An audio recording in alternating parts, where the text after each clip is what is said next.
In the 3rd century BC, the Celtic peoples were still the masters of continental Europe. 100 years earlier, Gaulish warriors had set Rome ablaze, marking the lowest point in the history of the young republic. But it would soon recover, and as the eagle spread its wings, the sun had begun to set on the Celtic world. Welcome to the 3rd video in our series on the Ancient Celts, where we will cover the Roman conquests that brought an end to the independence of the Gauls from Iberia in the west to Anatolia in the east. The sponsor of this video, Endel, is a uniquely useful application that creates personalized soundscapes to help you focus, relax, or sleep. If you're having a hard time focusing on your studies or work, suffering from stress and anxiety which makes you unproductive, or having trouble sleeping so you feel tired through the day, Endel is the solution you've been looking for. Its patented technology that creates personalized soundscapes for every user is backed by neuroscience. The app reacts to inputs throughout the day, like the weather, your heart rate, and location, and helps you focus, relax, or sleep. Its relax mode calms your mind and creates a feeling of comfort and safety, while focus boosts your productivity, allowing you to concentrate for longer periods. In our opinion, the sleep mode is its best function, as it soothes the user into a deep sleep with soft, gentle sounds. Endel also features a soundscape complementing famous lectures by the writer and speaker Alan Watts. Get inspired with a soothing and motivating soundscape infused with the perspective-changing words of Alan Watts. Endel has a special offer to our viewers. The first 100 people to download Endel using the link in the description will get a free week of audio experiences. This will also support our channel.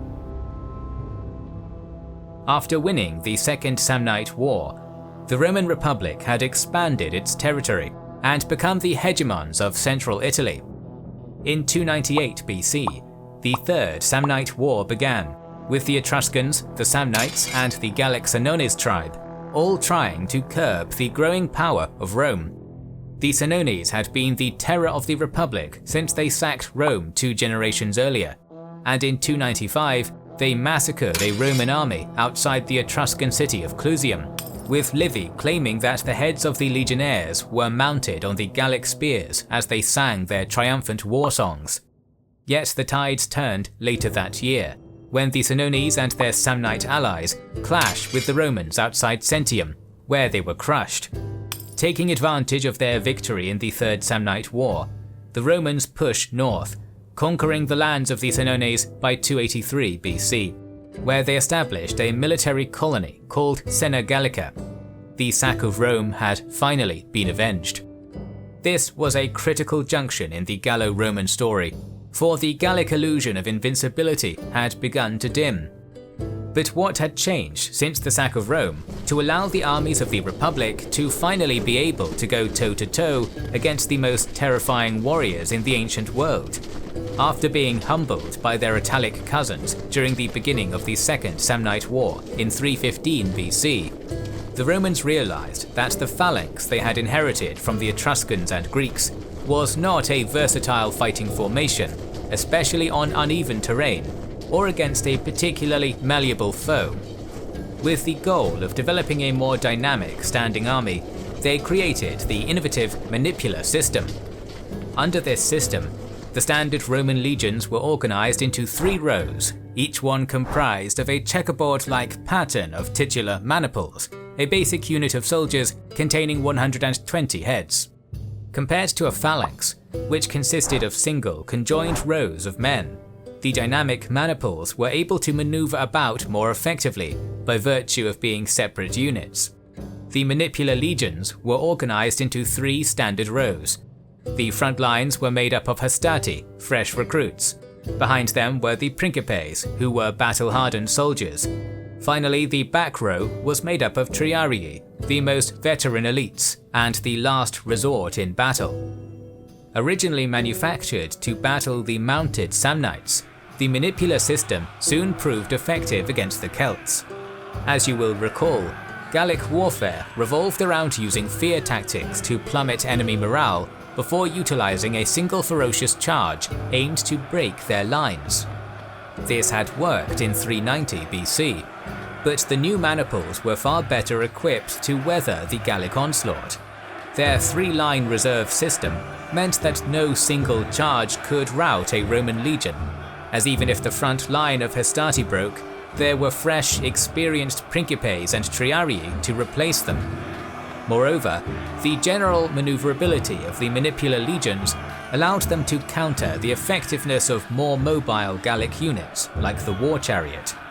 It should, however, be noted that these innovations did not make the Romans invulnerable to Gallic warfare.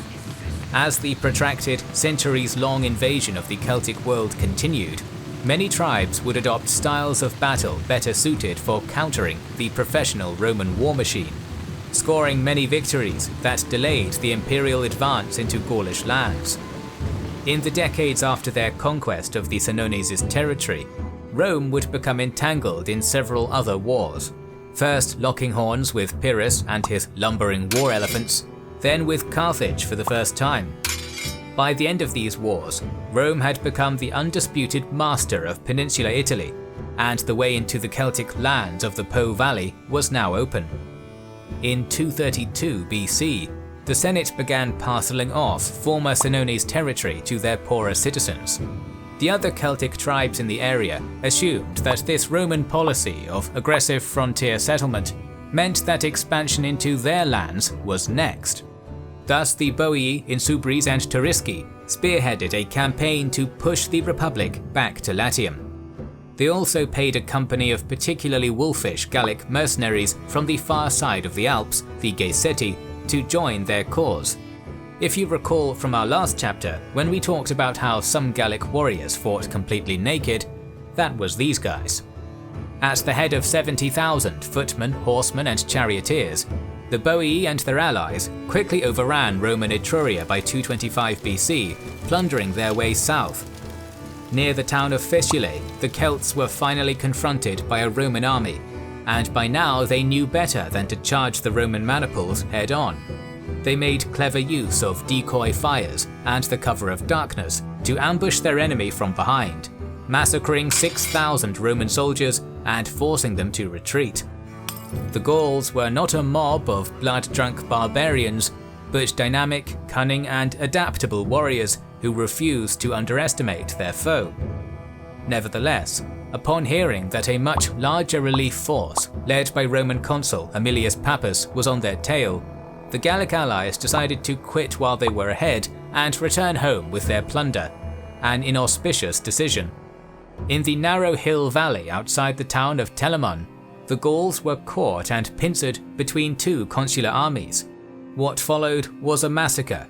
Outnumbered 2-1 and sandwiched on two fronts, the lightly armoured and in some cases fully naked Celts were culled by a hail of Roman javelins before being cut down by the seemingly tireless lines of Roman maniples. Ancient sources claim over 40,000 Celts were massacred in this battle. The defeat at Telamon shows us another disadvantage that hamstrung the Gauls: disunity.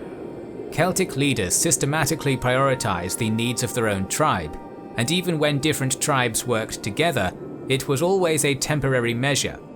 Before the campaign, the Romans had paid off the Boii tribe's rivals, the Cenomani and Veneti, to invade Boii lands, forcing the Boii to keep a significant portion of their warriors north to defend their borders, rather than bring the full brunt of their army down upon Rome.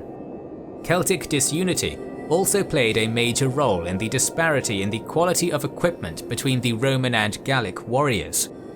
As we covered in the last chapter, the Celts were incredibly skilled metallurgists, but their fragmented tribal society prevented them from pooling their resources together to arm everyone equally. Rome, on the other hand, was a single united polity with advanced infrastructure and central administration, able to churn out professional legions equipped with standardized gear.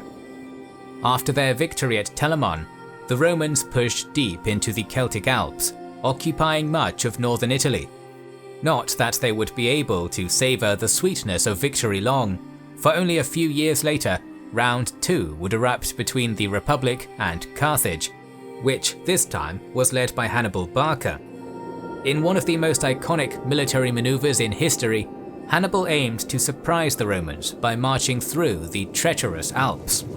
There he was hailed as a liberator by the Boii and Insubres, who joined the Carthaginian army en masse. However, some tribes, like the Cenomani, declared their loyalty to Rome, and thus had to be defeated by Hannibal's forces. Nevertheless, at the Battle of Cannae, where 30,000 Romans were slaughtered, much of the Carthaginian army was composed of Gallic mercenaries, as well as Celtiberians, who we will get to later. Since we all know how Hannibal's story ends, let's fast forward a little bit. As Rome emerged out of the Second Punic War, bloodied but victorious, they shifted their attention back northwards, where the Boii and Insubres continued to resist Roman expansion. Even the Cenomani, who had benefited little from their friendship with Rome, turned against their former allies. Nevertheless, Rome had put down these insurrections by 191 BC and finally conquered all the Gauls of northern Italy. Now let us move westward and explore a lesser-known theatre in which the Roman eagle clashed with the Celtic boarhead. Since the dawn of recorded history, the Iberian Peninsula had been a highly cosmopolitan land. By the 3rd century BC, it was home to a variety of Celts and non-Celtic peoples like the Lusitanians, Turdetani, Aquitani, and Iberians, whose languages and cultures probably predated the arrival of the Celts in the region. The Celtiberians, who lived in northwestern Spain, were a divergent Celtic culture, probably created from intermixing between Celtic migrants and the native Iberians. They spoke a Celtic language that was very different from the Gaulish languages of the rest of continental Europe. Much like in Italy, the story of the Celts in Iberia is tied to the eternal struggle between Rome and Carthage. The North African Empire had colonies along the peninsula's south coast for centuries, but during the interbellum between the First and Second Punic Wars, Hamilcar Barca and his son Hannibal had pushed deep inland. Celtiberian tribes like the Capitani put up fierce resistance, but were soon subdued. Iberia would consequently become one of the most crucial theatres of the Second Punic War. When Rome won, it replaced Carthage as the local hegemon. This put the Celtiberians on their frontier, and border skirmishes began almost immediately. Tensions reached a boiling point in 181 BC, when the Romans began importing thousands of Latin colonists, much to the locals' chagrin. In response, an alliance of Celtiberian tribes mustered some 35,000 men and faced off a consular army led by proconsul Quintus Fulvius Flaccus near Ebura, but despite putting up dogged resistance, they were defeated. 2 years later, a campaign spearheaded by Roman praetor Sempronius Gracchus grinded his way across Hispania's many ardently defended hill forts, eventually bringing much of Celtiberia to heel. Gracchus imposed order through the taking of noble hostages, the founding of Roman towns, and the encouragement of Celtiberians to enlist in the Roman army. This worked for a time, but in 153 BC, war broke out again when the Celtiberian Titi tribe rose up in revolt alongside their Lusitani allies. This insurrection was eventually put down too, but not before the Iberians had inflicted thousands of Roman casualties, including a Teutoburg-esque victory where 6,000 legionaries were massacred by ambush in a thick forest. Another great revolt would erupt in the following decades, but in 133 BC, the great fortress of Numantia, which had long been the heart of Celtiberian resistance, had fallen into Roman hands. After this, most of Hispania fell under Roman control. Nevertheless, insurrection and rebellion remained endemic in the region. The entire peninsula didn't come under the empire's domination until after the Cantabrian Wars in 19 BC, rounding out a mind-boggling 200 years of struggle. Paradoxically, one of the first territories the Romans conquered outside Italy was also the one it struggled the longest against to completely pacify, a testimony to the valor of the Iberians. It is now that our story shifts east, to the sun-baked highlands of central Anatolia. Here dwelt the Galatians, a collection of Celtic tribes who had been transplanted into the region as a byproduct of King Brenos's failed invasion of Greece in 279 BC.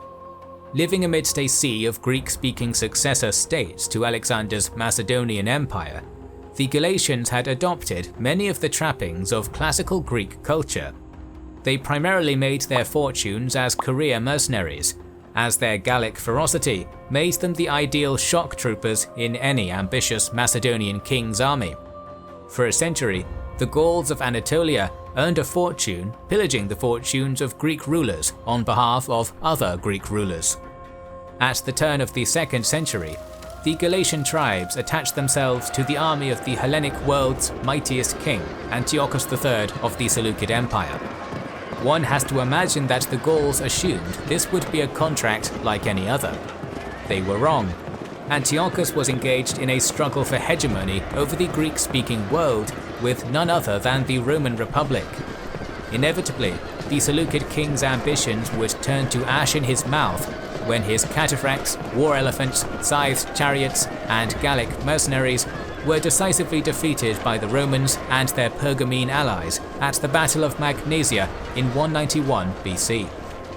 With the Seleucids humbled by the Scipio brothers, the Roman consul Gnaeus Manlius Vulso proposed that the Republic should expand into the highlands of Galatia.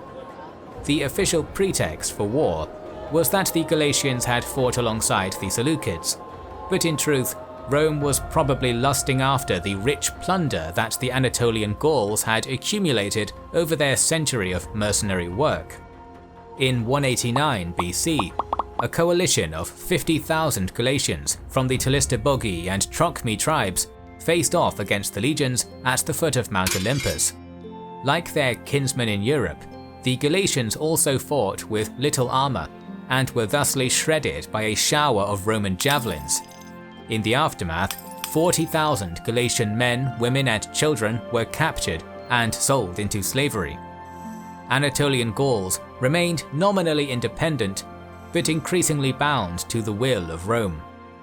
After the Republic absorbed Pergamon in 133 BC, the Galatians became a useful buffer state, who the Romans used to wage a proxy war on their Cappadocian and Pontic enemies. During the Mithridatic Wars, the Galatians were faithful allies to Pompey the Great in his struggle against the Pontic king Mithridates. In 25 BC, after nearly 150 years of gradual Romanization, Galatia was finally annexed and became a province of the empire.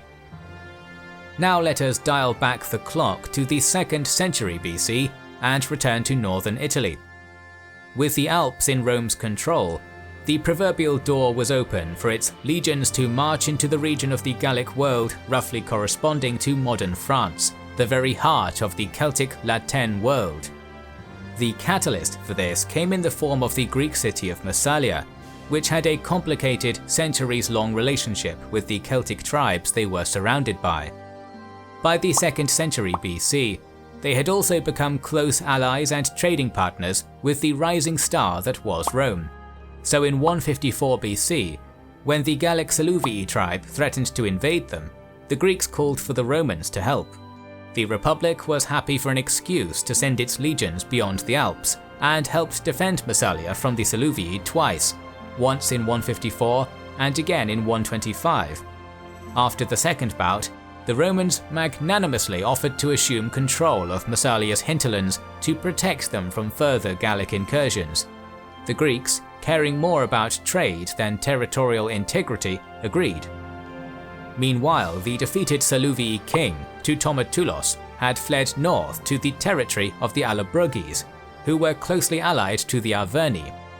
This gave the Romans the perfect casus belli to pursue an expansionist campaign into the rich lands of these two tribes. Under the pretext of chasing Teutometulos, they invaded the territory of the Allobroges and Arverni, and by 121 BC had conquered much of southern France. They incorporated it into their empire as the province of Transalpine Gaul, which meant Gaul beyond the Alps, named in juxtaposition to Cisalpine Gaul, Gaul within the Alps. After the establishment of the province of Transalpine Gaul, later renamed Gallia Narbonensis, the frontier between the Celts and the Romans remained relatively stable and even friendly for the better part of a century. One example of this was the Celtic Federation of Noricum, which by the late 2nd century BC had developed a mutually symbiotic relationship with Rome. The skilled metallurgists of the region provided the Republic with much of the steel they needed to equip their legions, and in turn, the legions provided them with military protection. Consequently, when the Germanic, Cimbri and Teutonic people invaded Noricum in 113 BC, the Romans were quick to defend their Gallic allies. At the turn of the 1st century BC, trade between Rome and various Celtic tribes had begun to flourish, with a complex system of trade networks and treaties existing between them. It can be easy to imagine commerce between these two as a one-sided relationship whereby the barbarous Gauls coveted the riches of the Romans, but this was not the case. The Gauls profited greatly off Roman wine, but Rome also had much to gain in Celtic goods, from their excellent metalwork to other radical Gallic inventions like the wooden barrel and soap. Nevertheless, the relationship between the Latin and Celtic worlds would deteriorate once more in the 50s BC, when a certain Gaius Julius Caesar became governor of Cisalpine and Transalpine Gaul, setting the stage for perhaps the single most iconic campaign of conquest in Roman history.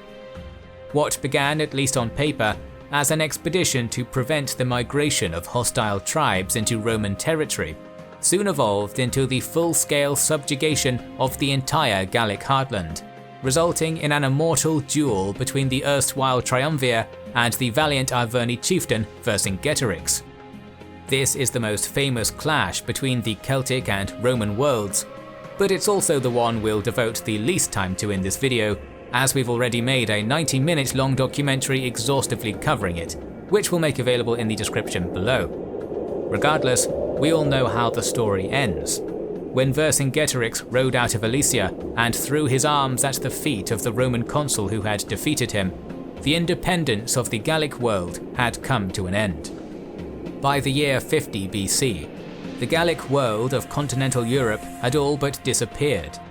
The Celtic territories of Eastern and Central Europe that had not been subsumed by Rome were eventually replaced by waves of migration by the Dacians, Iranic Sarmatian pastoralists, and early Germanic tribes. The rest, of course, were now under the shadow of the imperial eagle's wing. Nevertheless, Celtic culture persisted for centuries under Roman rule, and in one foggy corner of the known world, they even retained their fierce independence. In the next episode, we will explore the life of the Gauls under Roman rule, and explore the Empire's interactions with the free Celtic peoples of the British Isles, so make sure you are subscribed and have pressed the bell button to see the next video in the series. Please consider liking, commenting and sharing, it helps immensely. Our videos would be impossible without our kind patrons and YouTube channel members, whose ranks you can join via the links in the description to know our schedule, get early access to our videos, access our Discord, and much more. This is the Kings and Generals channel, and we will catch you on the next one.